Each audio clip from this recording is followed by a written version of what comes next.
Welcome to Between You and Me. We're so happy we have a guest today, and we're just going to have Carrol Brown, and he has done one video for us. He is an excellent gardener, and he has some tips for you of how to expand the number of plants that you have. And we're so happy that you're with us, Carol. Thanks for putting up with us again. I'm so glad to be here.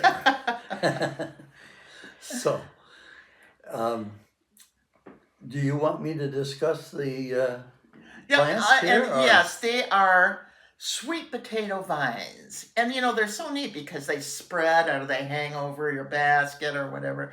And but you know, they're getting more expensive in the stores and the greenhouses and such. So if you buy one plant, you might be able to get 3 or 4 plants out of that. So that's what we want you to tell us. Okay. Well, these vine plants like this are sold one plant to a pot. Now, I find these at Menards early in the spring, usually on sale.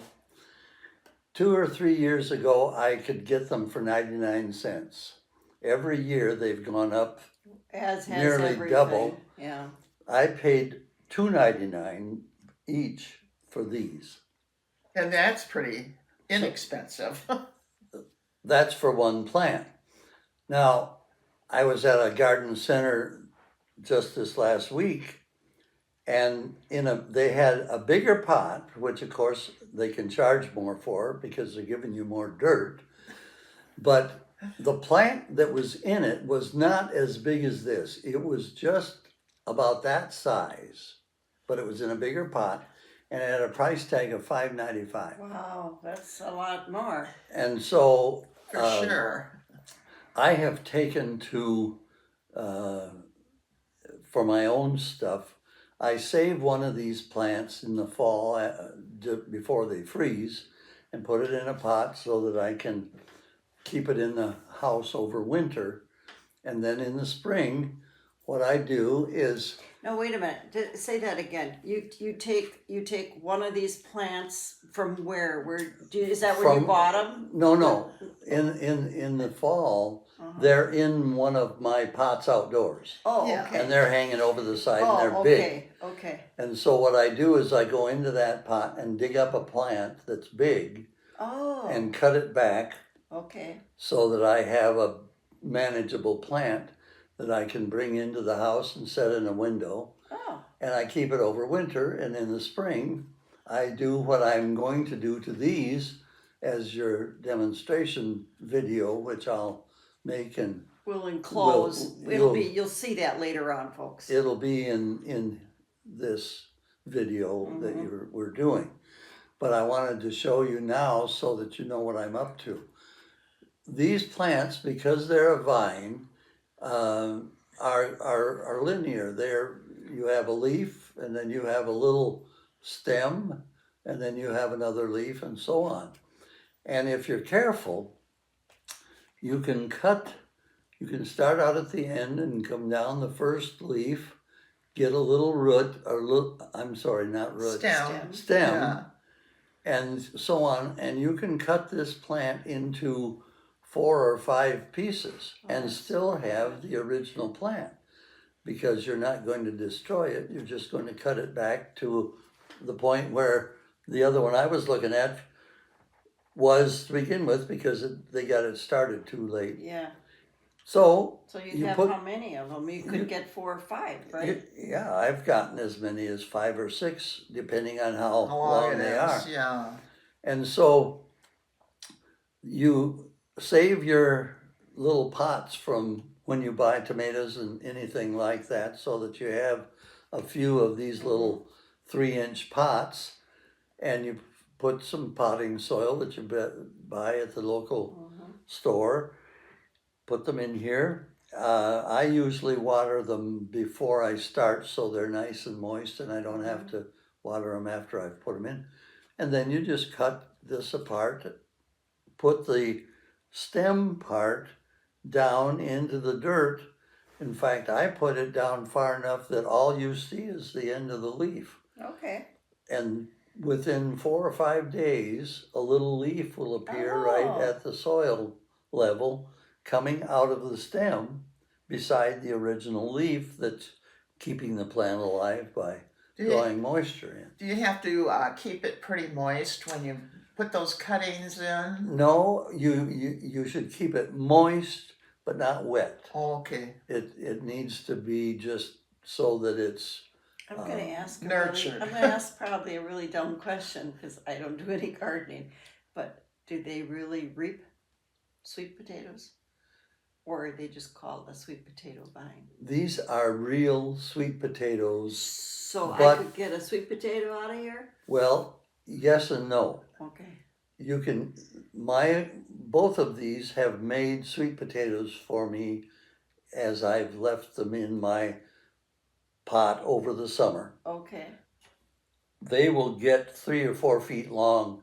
I have What gets 3 or 4 feet long? The vine The itself. vine. The vine. Yeah. The vine Okay. will. I didn't I know. set them at the edge. I have pots that are 2 feet and down, Okay. and so I'll maybe put one on either side of a pot. Oh.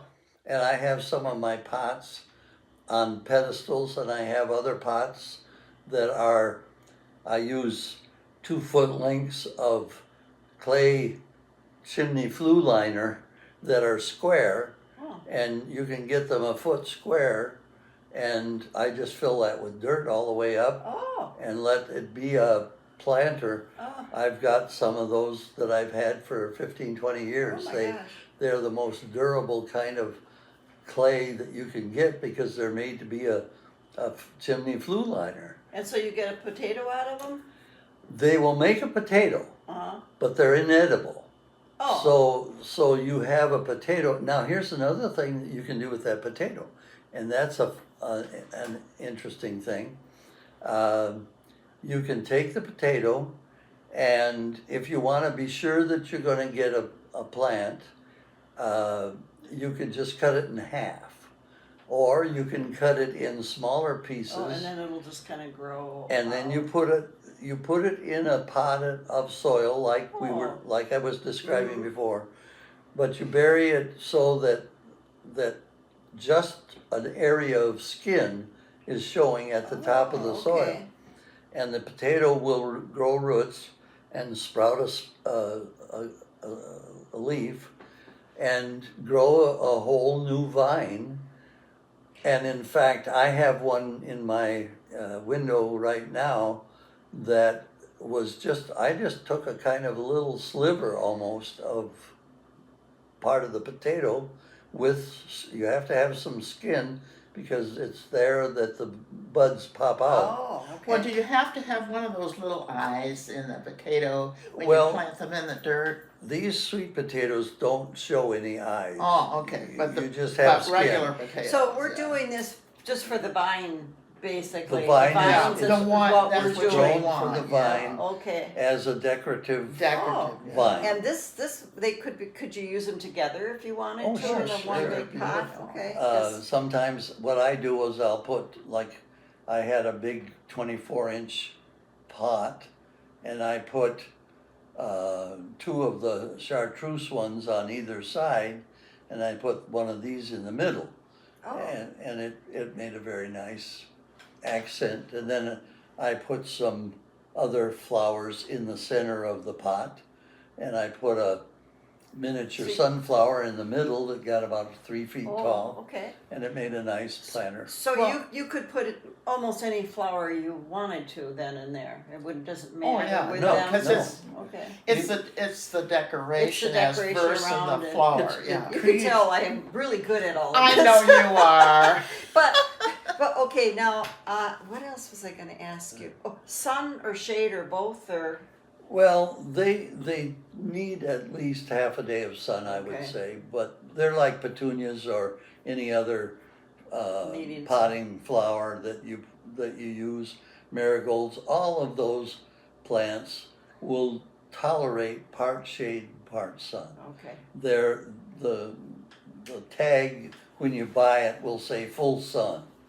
Now But- I have just for a question here, since I have all shade out here, and I never have any sun, is there anything you recommend for growing just this type of thing that would be for shade only? Well, there are anything- lots of plants that will grow that love just shade, that they are not really happy in full sun. Okay. But some of them are all green. I mean, by that I mean Yes. that they're They might be variegated grow or them- something, but yeah. the whole, and there are whole families. The plant that comes to my mind immediately for this kind of thing is coleus. Okay. Oh yeah. Coleus, again, are a leafy plant, but they are spread out. fantastic different colors Oh. that you can get. Oh, really? Oh, I they're 'cause beautiful. I do have a couple of pots out there that. You could fill those coleus. There are They're decorative. They're very decorative. they're very Okay. decorative. Rex begonia is another beautiful plant that That's has leaves that are variegated and it's a kind of viney plant. Okay. There are all kinds of begonias that have blossoms that you can buy. Another thing that grows well in shade is my mind is Hey, going you're doing blank. pretty good. They have little flowers. Some of them are double like roses. They look like miniature roses. Impatiens? No. Impatiens. Oh, yeah. That's it. Yeah, Yeah, those that's I'm it. aware of. So Yeah. How there- about, not to get away from the, how about, is there any vegetable I could grow out there? huh. Well, Well, I couldn't put a tomato in, right? It wouldn't grow. tomatoes like sun. Oh, okay. But having said that, I have a western exposure. My apartment faces the west. Okay. So in the morning, I don't get any sun. Mm-hmm. But in the afternoon. And I raise Oh. tomatoes. Oh, okay. I have a 24-inch pot, and I put 2 early girl tomatoes and 1 cherry tomato large in that pot. And I have a trellis that I built Oh, for out heaven's of sake. So they grow up. their sticks. The lumberyard sells what they call 1x2s, Oh. and those are a piece of wood that measures 1.5 inches or thereabouts by 3/4. And if you ask the guy at the lumberyard, he'll rip one of those in half, Oh. lengthwise, so that you get 2 pieces 3/4 by 3/4, which are ideal size to make a trellis with. And so you take 3 of them, which you have to buy 4 to get that third one. But you tie them together at the top with a heavy twine and spread them out so that they form a tripod, and you put them into the dirt of your pot so that you have a triangle that goes up. And I make them about, so that there's maybe 5 feet of trellis above the soil line. Oh.